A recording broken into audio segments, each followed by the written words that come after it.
Welcome to the Return to Her podcast.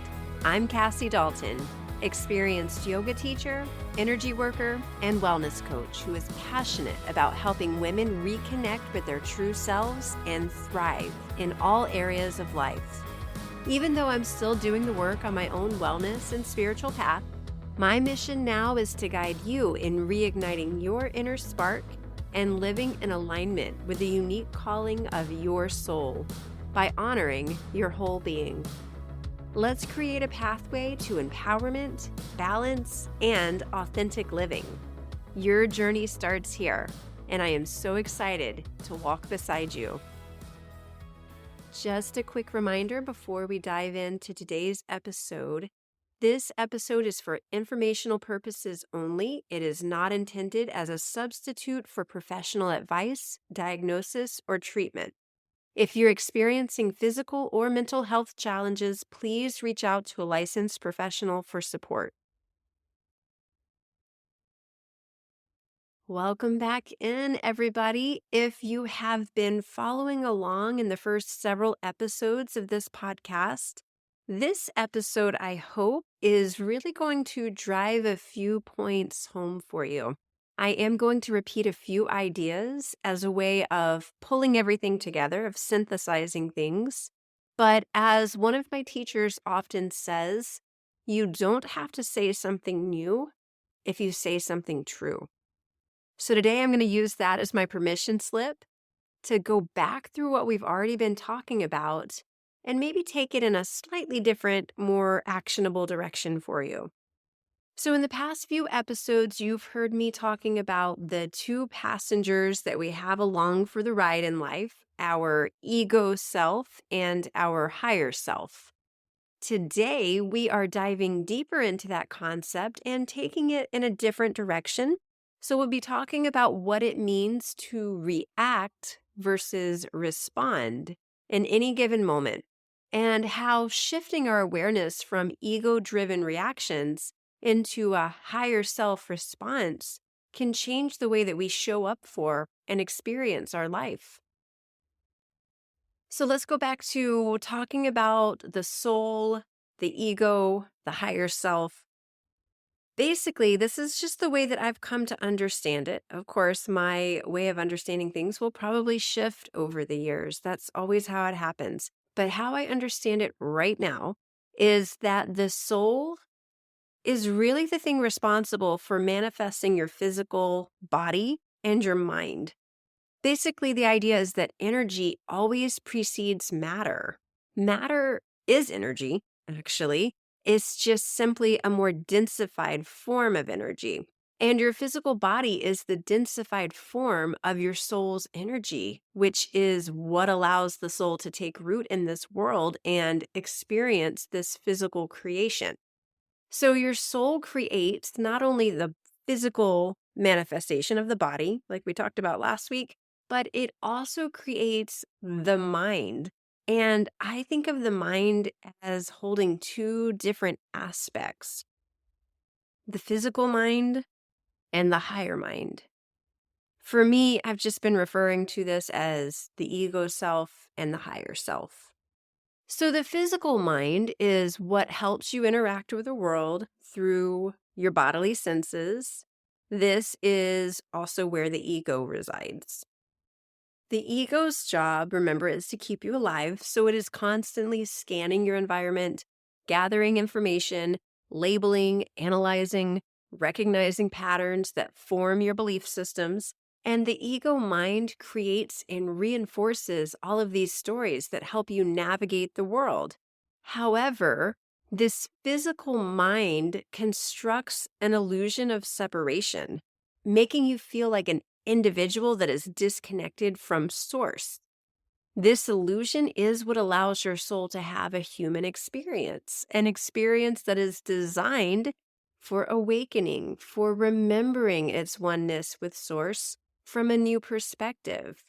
This is what we mean when we say that we are souls here to have a human experience. The higher mind, what some might call the Brahma consciousness or God consciousness, is the other aspect of the mind that your soul creates when it comes into a body. This is your higher self, the part of you that remains eternally connected to Source, even when your physical mind perceives the separation. So we can either align with the ego self, or if we have enough consciousness, enough awareness, we can align with the higher self. For most of us, the ego takes over from an early age, shaping our identity and our beliefs, and some people may live their entire lives identified only with their ego self, never realizing that they're more than that. But if we're fortunate through grace, through good karma, deep inner work, we begin to recognize and attune to that higher self. And the more we align with that, the more we access its wisdom and guidance and pull that into our daily lived experience. The higher self is an extension of the soul, which is a piece of God, and it holds infinite knowledge, infinite insight. Even though we can't fully grasp its wisdom, our human minds aren't designed to fully grasp the vast wisdom and knowledge of God. We can tap into that more and more as we deepen our spiritual work while we're here on earth, as we align more and more with that God consciousness that is within us always. So now that I have kind of laid that foundation of how I've come to see and understand our body, our mind, our soul, our connection with God, let's return to the topic at hand. So in every moment of life, in every single interaction that you have, and with every single experience, whether that's external or internal, you have a choice to react or to respond. And when we are operating from the ego mind, which remember, it's constantly scanning and labeling and filtering reality through its existing beliefs, we react. These reactions often carry lower vibrations because remember, they're coming from the ego, so they're stemming from this sense of fear, separation, limitation. And this is a never-ending feedback loop. The ego reinforces its beliefs, which shape your perception of reality, and then the experiences that you have according to your perception of reality reinforces those beliefs, and the loop continues. But when we shift into alignment more and more with the higher self, we stop simply reacting and we start to learn how to respond. Responding means consciously choosing how we engage with our life. Instead of operating from conditioned patterns, we start to interact with this greater awareness, with greater intention. Our responses naturally carry a higher vibration because they are coming from the higher self, and those vibrations keep us attuned to the truth, keep us attuned to a sense of expansion and deeper connection with Source. Now, let me bring it back to how we move through life. So again, every situation, every conversation, every challenge we experience presents us with a choice. Will we react or will we respond? For example, let's say, this happened to me a couple of weeks ago. Let's say I wake up feeling sick and my ego mind immediately jumps in. Oh, why is this happening? Why now? I've got so many things that I need to do. Why is my body betraying me? What did I do wrong? I don't have time for this. All right, I don't have to go that far with it. I'm sure you have your own stories that your ego mind says when things like this happen. But what it's doing is it's pulling from past experiences, from where I've gotten sick at really inconvenient times, or the moment, we had spring break or a holiday, then suddenly I'm getting sick. Like, why? Why is this happening to me? And that just reinforces a belief that my body is working against me, or I can never have time just to enjoy my life. And that's a reaction. It's rooted in resistance, separation. But if I respond instead of all those stories and all of those emotions that start to come up from those stories that I'm telling myself, I simply pause. I take a breath. I acknowledge, okay, I feel unwell right now. Okay, my body is dealing with a virus. It is communicating something to me. And instead of resisting what's happening, I instead just listen. I ask, what do I need right now? What is my body asking of me right now? Maybe it just needs rest and hydration. Maybe it needs really good, nourishing food or quality self care. Or maybe it just needs a shift in mindset. Maybe instead of focusing on all of the negative aspects of coming down with a virus, maybe it's asking me to focus on gratitude instead. Gratitude for my body's ability to heal, even if it might take a little while, even if it is symptomatic for a little while. That is responding rather than reacting. That is coming from a place of alignment with the higher self, which is always seeing the bigger picture rather than getting caught in the immediate discomfort that you're experiencing. Another example, this happens to me um, sometimes. I won't name any names, but imagine someone tries to start an argument with you or just takes a little dig at you, a little shot at you. Maybe it's a family member who is saying something that triggers an old wound of yours or something that is trying to hold you in a version of yourself that no longer fits. So your ego mind kicks in.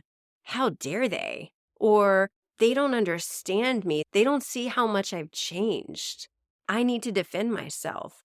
Reacting in a situation like this would mean snapping back at them, maybe saying something hurtful to them as well, or justifying yourself, proving something, and that just keeps the cycle going. But responding, on the other hand, means pausing and observing, not just what's happening externally, but also what's going on within you. Maybe you recognize, oh, I feel misunderstood. Maybe that's what's really bothering me. And instead of engaging in the same old pattern, you choose a different energy. Maybe you calmly say, I hear you. I know that's how you remember me, but I see myself differently now. Or maybe you just don't say anything at all, realizing that you don't need their validation. Responding comes from this self awareness and trust, whereas reacting comes from control and attachment. Like I've said before, the ego is not the enemy. It's not something that we need to fight or get rid of. It actually does serve a purpose. It helps us to navigate the world. It keeps us safe. It gives us a sense of our individuality. But when we let it run the show, our decisions start coming from fear and defensiveness or a need to control either the environment or other people's perception of us or ourselves. And that's when we lose touch with the part of us that knows the higher self, the infinite, divine aspect of who we are. So, how do we notice when we are getting stuck in ego mode? And more importantly, how do we shift out of it when we've noticed that? Here are a few ways that you can bring yourself back into alignment when you are feeling yourself reacting rather than responding. So, the first way that I'm going to mention, pause and feel what's happening in your body. This goes back to what we were talking about last week. Your body is always communicating with you, always giving you signals. When you are reacting from ego, you might feel tension in your chest. You might feel a tightness in your throat or a knot in your stomach. Maybe your jaw clenches or your heart rate speeds up, or there's this rush of urgency to do something right away. All of those are cues. So instead of letting that energy take over, give yourself a moment to pause. Feel what you're feeling, breathe into it, acknowledge it. Simply recognizing once you've acknowledged that, oh, this is a reaction. And that automatically creates space for something different to come out of this moment. So here's something you can try. The next time you feel triggered, place a hand on your heart or on your belly. Take one slow, deep breath in and just notice what's happening. There's no need to fix anything. Just be with it. You can take as many breaths as you like, but you might be surprised how quickly you start to hone in on what's going on in your internal landscape. And then you're no longer in reactivity, but you're turning into a direction of response. Another thing that you can do, this is something that I do often, ask yourself, who am I being right now? When the ego is in charge, we tend to feel really small, we get defensive, we want to prove something, or we slip into this self-protection mode. So when you notice yourself reacting, ask, who am I being right now?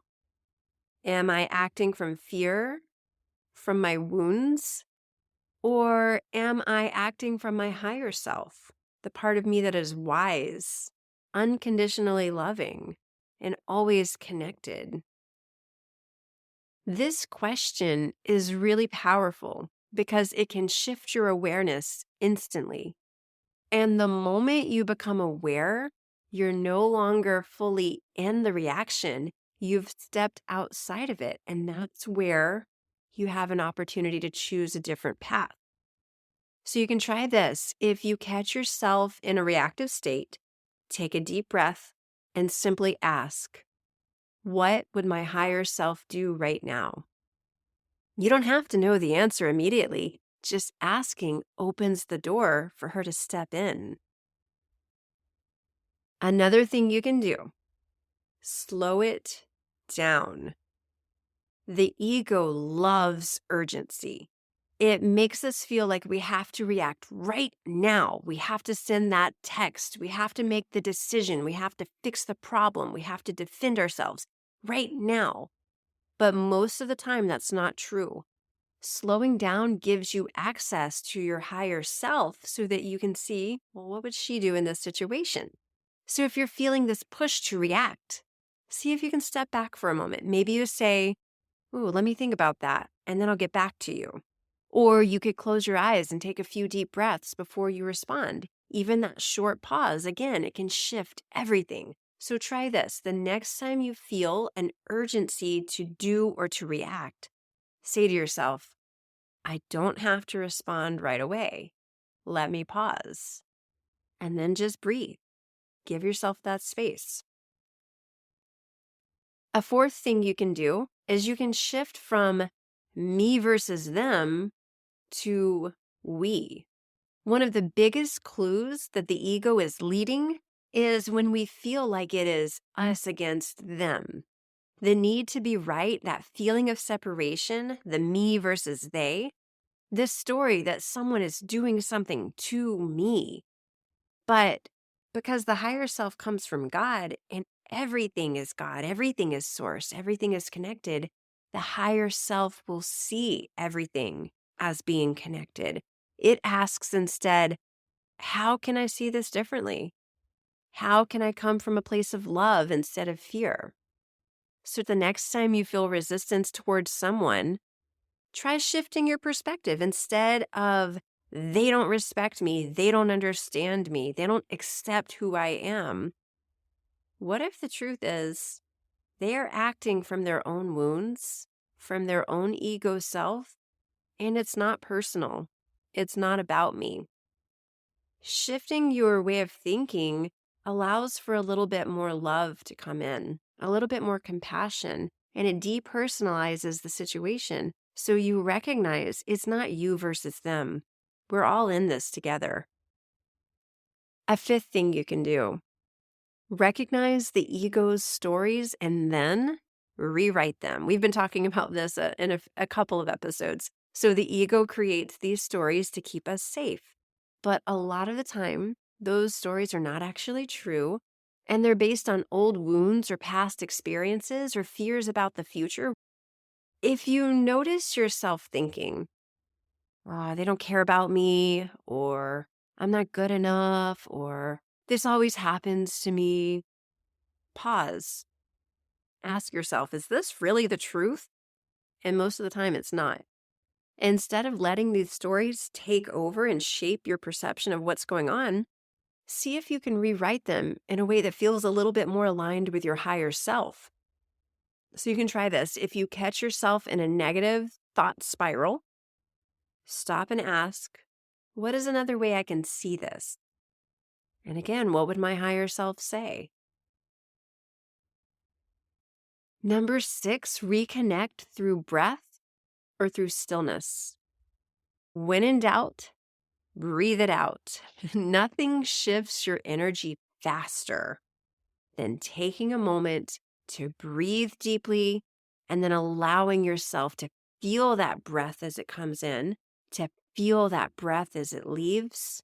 Even 1 minute of mindful breathing can help you reconnect to the part of yourself that already knows what to do in every given moment. So try this before responding to anything emotionally charged. Take 3 deep breaths.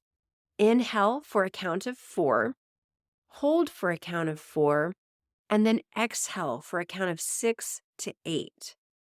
Let your body reset before you decide what to do next.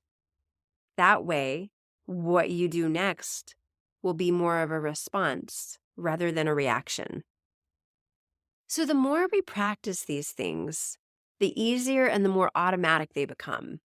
It is never about being perfect. And of course, there are going to be moments in your life where you are going to react based on your ego self. That's fine because you're a human being. But more and more, we're going to catch ourselves sooner and we're going to choose a different path. We're human. The ego will always be part of the experience, but we always get to decide, do I want to let it run the show? Or do I want to let my higher self lead? That choice is always available to you.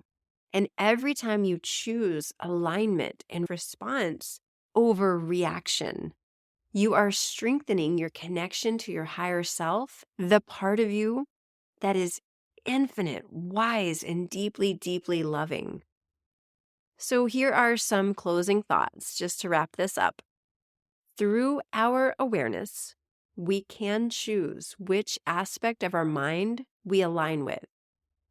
Most of us are conditioned from an early age to let the ego take the wheel, reacting from fear, attachment, ingrained patterns, and stories that have been handed down to you from generations before. But the ego is not the enemy. It is simply one part of our experience, designed to keep us safe, but not to control our lives. When we wake up to our higher self, our higher calling, our connection with the divine part of us, we access a different way of being, one that is rooted in trust and surrender and alignment.